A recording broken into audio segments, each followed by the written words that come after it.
ज्या दिवशी अशोक खरातनं केलेल्या लैंगिक अत्याचाराचं प्रकरण बाहेर आलं त्या पहिल्या दिवसापासून मी तुम्हाला ही गोष्ट सांगत होतो की अशोक खरातनं केलेले लैंगिक अत्याचार हा या प्रकरणाचा एक भाग आहे आणि हा अतिशय छोटा भाग आहे। पण अशोक खरातनं जे नेत्यांचे आणि अधिकाऱ्यांचे पैसे व्हाईट करण्याचं सिंडिकेट उभा केलं होतं तो या प्रकरणाचा मूळ भाग आहे किंवा या प्रकरणाचा गाभा आहे आणि याच गोष्टी आता हळूहळू समोर येताना दिसत आहेत। आता अशोक खरात कशा प्रकारे नेत्यांचे पैसे किंवा अधिकाऱ्यांचे पैसे व्हाईट करत होता याची 3 उदाहरणं मी तुम्हाला आजच्या व्हिडिओमधून सांगणार आहे। सोबतच अशोक खरातचं प्रस्थ कशा प्रकारे वाढत गेलं आणि ते चाकणकरांसारख्या लोकांनी कसं वाढवत नेलं हे सुद्धा मी तुम्हाला आजच्या व्हिडिओमधून सांगणार आहे। त्यामुळे हा व्हिडिओ तुम्ही शेवटपर्यंत पहा आणि व्हिडिओ शेवटपर्यंत पाहिल्यानंतर कोणकोणत्या नेत्यांची अशोक खरातच्या सिंडिकेटमध्ये इन्व्हॉल्वमेंट आहे किंवा कोणकोणत्या नेत्यांचे काळे पैसे अशोक खरात व्हाईट करत होता हे तुम्ही मला व्हिडिओच्या शेवटी सांगा। सोबतच तुम्ही जर अजूनपर्यंत लॉजिकल सिद्धांत आपल्या युट्यूब चॅनलला सबस्क्राईब केलं नसेल तर आधी आपल्या चॅनलला तेवढं सबस्क्राईब करा। नमस्कार, मी सिद्धांत आणि लॉजिकल सिद्धांत आपल्या युट्यूब चॅनलमध्ये तुमचं अगदी मनपूर्वक स्वागत आहे। तर अशोक खरातचं प्रकरण बाहेर आलं आणि या प्रकरणाचे वेगवेगळे पदर आता दररोज बाहेर येताना दिसत आहेत। म्हणजे अशोक खरातचे वेगवेगळे आर्थिक व्यवहार असतील किंवा त्याच्याशी संबंधित लोकांबद्दल वेगवेगळे होणारे खुलासे असतील, या सगळ्या गोष्टी दररोज एक एक करून बाहेर येताना दिसत आहे आणि या प्रकरणाचा विस्तार किती मोठा होता हे संपूर्ण महाराष्ट्राला आता हळूहळू लक्षात येताना दिसत आहे। पण अशोक खरातवर एकीकडे लैंगिक अत्याचाराचे आरोप होत आहेत, म्हणजे आतापर्यंत 10 ते 11 केसेस त्याच्यावर दाखल सुद्धा झालेले आहेत। पण हा या गोष्टीचा एक अँगल आहे। पण अशोक खरातचा मूळ व्यवसाय हा भविष्य पाहणं नव्हता। त्यानं केलेलं खरं कांड हे लैंगिक अत्याचाराचं नाहीये, तर त्यानं केलेलं सर्वात मोठं कांड हे आर्थिक गैरव्यवहारांचं आहे। आता हे आर्थिक गैरव्यवहारांचं कांड कसं आहे हे मी तुम्हाला सांगणारच आहे, पण अशोक खरातचं प्रस्थ हे कशा प्रकारे वाढत गेलं आणि ते कुणी कुणी वाढवलं हे मी तुम्हाला आजच्या व्हिडिओमधून सांगणार आहे। तर अशोक खरातचं प्रस्थ कसं वाढत गेलं हे समजून घेण्यासाठी अशोक खरातच्या जवळ कोणकोणते लोक होते, त्याच्या इनर सर्कल मधली लोक कोण कोण आहेत हे आपण आधी समजून घेतलं पाहिजे। तर अशोक खरातचं जर इनर सर्कल बघितलं तर यामध्ये कोण कोण लोक आहेत, तर त्यामधलं सर्वात प्रचलित नाव म्हणजे रुपाली चाकणकर। आता रुपाली चाकणकर या राजकारणी आहेत, शिवाय त्या महिला आयोगाच्या अध्यक्ष आहेत। आता रुपाली चाकणकर या राजकारणी असल्यामुळे वेगवेगळ्या पक्षातल्या विविध राजकारण्यांसोबत त्यांचे संबंध आहेत किंवा त्यांची उठबस आहे। या उठबसीचा फायदा आपण करून घ्यावा असं अशोक खरातला वाटलं आणि त्यामुळे त्यांनी रुपाली चाकणकरांना जवळ केलं। रुपाली चाकणकर अशोक खरातला गुरु मानत होत्या वगैरे गोष्टी तुम्ही सोडून द्या, पण आर्थिक अँगलनं सुद्धा रुपाली चाकणकर आपल्याला मदतीच्या होतील हे ओळखून अशोक खरातनं त्यांना जवळ केलेलं आहे। आता तो अँगल काय, म्हणजे रुपाली चाकणकरांची वेगवेगळ्या पक्षातल्या राजकारण्यांसोबत उठबस होती किंवा त्यांचे संपर्क होते आणि अशोक खरात किती सिद्ध पुरुष आहे किंवा त्याला कशा प्रकारे वेगवेगळ्या सिद्धी प्राप्त झालेल्या आहेत किंवा त्याचा वरद असता असला तर आपल्याला कशी आमदारकी, खासदारकी, मंत्रीपद, मुख्यमंत्रीपद मिळू शकतात, या गोष्टी माउथ पब्लिसिटीच्या माध्यमातून रुपाली चाकणकरांनी वेगवेगळ्या नेत्यांच्या कानापर्यंत पोहोचवल्या आणि या पोहोचवण्यातूनच वेगवेगळे नेते असतील किंवा वेगवेगळ्या क्षेत्रातली लोक असतील ही अशोक खरातकडे आकृष्ट झाली किंवा त्याची भक्त झाली। म्हणजे वेगवेगळ्या नेत्यांना अशोक खरातपर्यंत पोहोचवण्याचं काम हे सर्वात मोठ्या प्रमाणात रुपाली चाकणकरांनी केलंय हे आपण समजून घेतलं पाहिजे। यातलं दुसरं नाव आहे ते म्हणजे केसरकरांचं। आता केसरकरांनी स्वतः सांगितलंय की त्यांनी एकनाथ शिंदेला अशोक खरातच्या मंदिरामध्ये पूजेसाठी नेलं होतं, त्यामुळे केसरकर कशा प्रकारे लोकांना तिथपर्यंत घेऊन जात होते किंवा अशोक खरातची माउथ पब्लिसिटी करत होते या गोष्टीचा पुरावा केसरकरांनी स्वतःच दिलेला आहे। आता यातलं तिसरं नाव आहे ते म्हणजे ललित पोफळे। ललित पोफळे हा माणूस सीए आहे। म्हणजे सीए कशासाठी वापरला जातो किंवा सीए कशासाठी बदनाम असतात, तर सीए या गोष्टीसाठी बदनाम असतात की ते लोकांचा टॅक्स वाचवून देतात किंवा अनेक सीए हे ब्लॅकचा पैसा व्हाईट कसा करायचा किंवा तुमच्या बॅलन्स शीटवर तो कसा दाखवायचा या सगळ्या गोष्टी सीए करत असतात किंवा काही सीए करत असतात असं आपण म्हणूयात। पण हे सीए लोक हा कारभार करत असल्यामुळेच ललित पोफळे सारखा सीए हा अशोक खरातनं त्याच्या जवळ ठेवला होता। आता अशोक खरातच्या जवळ असलेलं चौथं नाव म्हणजे नामकर नावारे। म्हणजे सुषमा अंधारेंनी ज्या प्रेस कॉन्फरन्स घेतल्या या सगळ्या प्रेस कॉन्फरन्स मध्ये त्यांनी एका नावावर मोठ्या प्रमाणावर जोर दिला आणि ते नाव म्हणजे नामकर नावारे। आता नामकरण आवारे हा जगदंब पतसंस्थेचा चेअरमन आहे किंवा त्याचा सर्वेसर्वा आहे. आता या जगदंब पतसंस्थेबद्दल तुम्ही संगमनेर भागात, सिन्नर भागात, शिर्डी भागात जर नीटपणे चौकशी केली किंवा कानोसा घेण्याचा प्रयत्न केला तर तुम्हाला ही चर्चा कायम ऐकायला मिळेल की जगदंब पतसंस्था ही अनेक नेत्यांचे म्हणजे त्यामध्ये वरिष्ठ नेते सुद्धा आहेत, त्यांची नावं सुद्धा माझ्यापर्यंत आली आहेत. ती नावं आपण घेणार नाहीत कारण की आपल्याकडे त्याबद्दल काही पुरावे नाहीत. पण या भागामध्ये अशा चर्चा कायम होत असतात की मोठमोठ्या नेत्यांचे, वरिष्ठ नेत्यांचे काळे पैसे या जगदंब पतसंस्थेच्या माध्यमातून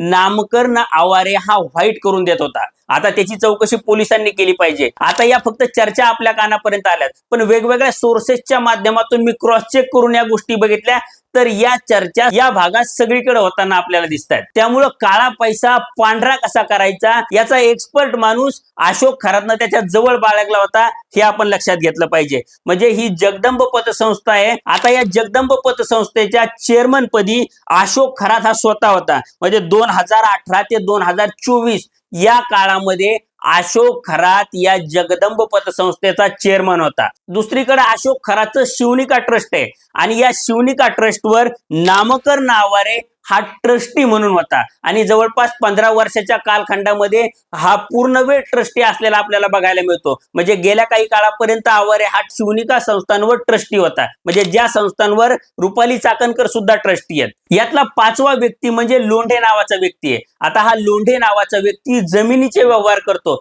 त्यामुळं जो काळा पैसा आहे तो जमिनींमध्ये कसा पर्क्युलेट करायचा किंवा जमिनीमध्ये कसा मुरवायचा या गोष्टीची त्याला चांगली माहिती आहे किंवा त्याला चांगली जाण आहे आणि त्यामुळं अशोक खरातनं त्याला जवळ बाळगलं होतं. आता ही सगळी लोक अशोक खरातच्या इनर सर्कल मधली लोक होती आणि या इनर सर्कल मधल्या लोकांचे रोल हे डिफाईन करून दिले गेले होते. म्हणजे कोणी माणसं आणत होतं, कोणी जमिनींमध्ये पैसा मुरवत होतं, तर कोणी पतसंस्थेच्या माध्यमातून पैसा व्हाईट करण्याचा प्रयत्न करत होतं.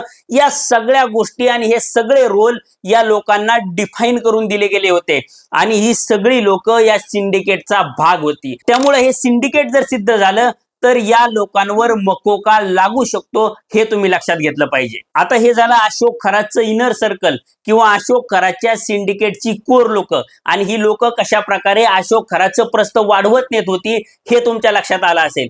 आता यामध्ये आणखी 3 घटना आपल्याला समोर आलेल्या आहेत आणि यामधून अशोक खरातचं आर्थिक साम्राज्य कशा प्रकारे वाढत जात होतं किंवा काळे पैसे अशोक खरातकडे किती वेगाने येत होते हे तुमच्या लक्षात येईल. त्यातलं पहिलं उदाहरण म्हणजे अशोक खरातची मुलगी सृष्टी खरातच्या नावानं झालेली बक्षीसपत्र. म्हणजे अनेक लोकांनी अशोक खरातच्या मुलीला वेगवेगळ्या गोष्टी म्हणजे कुठं जमिनी असतील किंवा कुठं फ्लॅट असतील या गोष्टी दान केलेल्या आहेत, म्हणजे बक्षीसपत्र तिच्या नावानं करून दिलेले आहेत. म्हणजे अशोक खरातची मुलगी अशी होती कोण की तिला एवढी लोक बक्षिसं देत आहेत. म्हणजे सांगोल्याचे जे विधानसभेचे उमेदवार होते दीपक आबा साळुंके, या दीपक आबा साळुंकेंनी 32 लाख रुपयाचा फ्लॅट या सृष्टी खरातच्या नावानं बक्षीस पत्र करून दिलाय. मला आठवतं की मी कॉलेजला आल्यानंतर माझ्या वडिलांनी मला कॉलेजला जाण्यासाठी बाईक घेऊन दिली, पण त्यांनी ती बाईक त्यांच्या नावावर घेतली, त्यांनी ती बाईक सुद्धा माझ्या नावावर केली नाही.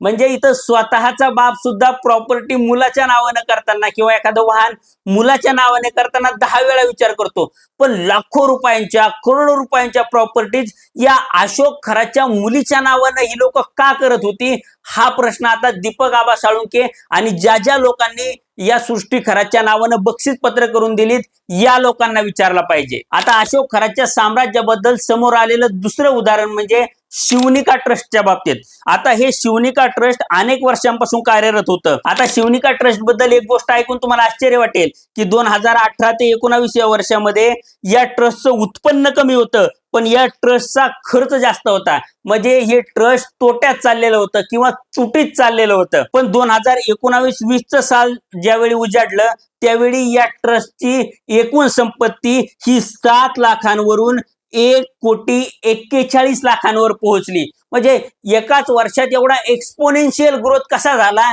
याचं उत्तर अशोक खरात असतील, रुपाली चाकणकर असतील किंवा या ट्रस्टवर असलेले सगळे ट्रस्टी असतील, या सगळ्या लोकांनी देण्याची गरज आहे. 2024 मध्ये तर गजब झालेला आहे. म्हणजे 2024 या एका वर्षात या ट्रस्टला 76,91,416 रुपयांच्या देणग्या मिळालेल्या आहेत. म्हणजे एवढ्या वर्षापासून हे ट्रस्ट अस्तित्वात होतं, तेव्हा हे ट्रस्ट तोट्यात होतं. मग 2024 साली एवढ्या मोठ्या प्रमाणावर या ट्रस्टला देणग्या कोण द्यायला लागलं आणि अचानकपणे एवढी मोठी लोक या ट्रस्टला देणग्या का द्यायला लागली याची सुद्धा चौकशी झाली पाहिजे. आता अशोक खरात, त्याचं हे ट्रस्ट आणि त्याचं हे सगळं आर्थिक साम्राज्य, या सगळ्या गोष्टी जर आपण बघितल्या तर अशोक खरातकडं काळ्या पैशाचा ओघ हा वाढलेला होता आणि हे काळे पैसे बक्षिसाच्या माध्यमातून असेल किंवा शिवनिका ट्रस्टच्या माध्यमातून असेल, काळ्याचे पांढरे करून देण्याचा प्रकार अशोक खरात करत होता आणि काही प्रमाणात हे पैसे जमिनीत सुद्धा मुरवले जात होते. आता अशोक खरातचं हे सगळं आर्थिक साम्राज्य बघितल्यानंतर, म्हणजे त्याच्या मुलीला मिळालेली बक्षीस पत्र बघितल्यानंतर किंवा त्याच्या ट्रस्ट मधली कोटीच्या कोटी उड्डाणं बघितल्यानंतर किंवा जमिनींचे त्याने केलेले व्यवहार बघितल्यानंतर किंवा जगदंब पतसंस्थेच्या माध्यमातून कशा प्रकारे पैसा काळाचा पांढरा होत होता या गोष्टी बघितल्यानंतर किंवा वेगवेगळ्या प्रकारे वेगवेगळ्या अधिकाऱ्यांच्या पार्टनरशिपमध्ये, त्यांच्या कुटुंबियांच्या पार्टनरशिपमध्ये घेतलेल्या जमिनी बघितल्यानंतर अशोक खरातकडे कशा प्रकारे काळा पैसा येत होता आणि अशोक खरात या ट्रस्टच्या माध्यमातून, या जमिनींच्या माध्यमातून किंवा मुलीला मिळालेल्या बक्षीस पत्रांच्या माध्यमातून अशोक खरात हा पैसा कसा व्हाईट करत होता ही गोष्ट तुमच्या लक्षात आली असेल. त्यामुळं या प्रकरणाच्या आर्थिक अँगलची नीट तपासणी झाली पाहिजे आणि या सगळ्या ट्रस्टींची नीटपणे कसून चौकशी झाली पाहिजे आणि ही चौकशी झाली तर अनेक आर्थिक घोळ आणि अनेक आर्थिक उलाढाली या समोर येतील याबद्दल मला अजिबात शंका नाहीये. पण सरकारनं नेमलेली ही SIT फक्त लैंगिक अत्याचाराच्या प्रकरणापर्यंत स्वतःला मर्यादित ठेवते असं दुर्दैवानं म्हणावं लागेल. ती या आर्थिक अँगल्सला टचच करायला तयार नाहीये. म्हणजे तिकडं 9-10 केसेस दाखल झाल्या किंवा त्याच प्रकरणांबद्दल सगळीकडे चर्चा होते, कोर्टरूम मध्ये बोललं जातंय, पण या आर्थिक अँगल बद्दल किंवा या कोटींच्या कोटी उड्डाणाबद्दल किंवा हा काळा पैसा पांढरा करण्याबद्दल ही सरकारनं नेमलेली SIT कोणतंही ठोस काम करत नाहीये असं आपल्याला दुर्दैवानं म्हणावं लागेल. म्हणजे देवेंद्र फडणवीसांना फक्त लैंगिक अत्याचाराचं प्रकरणच समोर आणायचं का किंवा त्या प्रकरणात फक्त अशोक खरातलाच अडकवायचं का आणि या नेत्यांचे काळे पैसे जे पांढरे करण्याचे कारनामे होते हे दाबायचे आणि त्याच्या फक्त फाईल बनवून ठेवायच्या, एवढीच गोष्ट फडणवीसांना करायची का? या प्रश्नाचं उत्तर आता देवेंद्र फडणवीसांनी देण्याची गरज आहे. आता हे सगळं विश्लेषण तुम्हाला कसं वाटलं, मी सांगितलेले आर्थिक अँगल कसे वाटले किंवा अशोक खराचं प्रस्थ कसं वाढलंय याचं विश्लेषण तुम्हाला कसं वाटलं हे मला कमेंट बॉक्समध्ये सांगा. आणि कोणकोणत्या नेत्यांचे काळे पैसे अशोक खरातकडे पांढरे केले जात होते याबद्दल तुम्हाला काय वाटतं किंवा तुमच्याकडे काय माहिती आहे ती सुद्धा मला कमेंट बॉक्समध्ये सांगा. सोबतच तुम्ही जर अजूनपर्यंत लॉजिकल सिद्धांत आपल्या युट्यूब चॅनलला सबस्क्राईब केलं नसेल तर आधी आपल्या चॅनलला तेवढं सबस्क्राईब करा. धन्यवाद.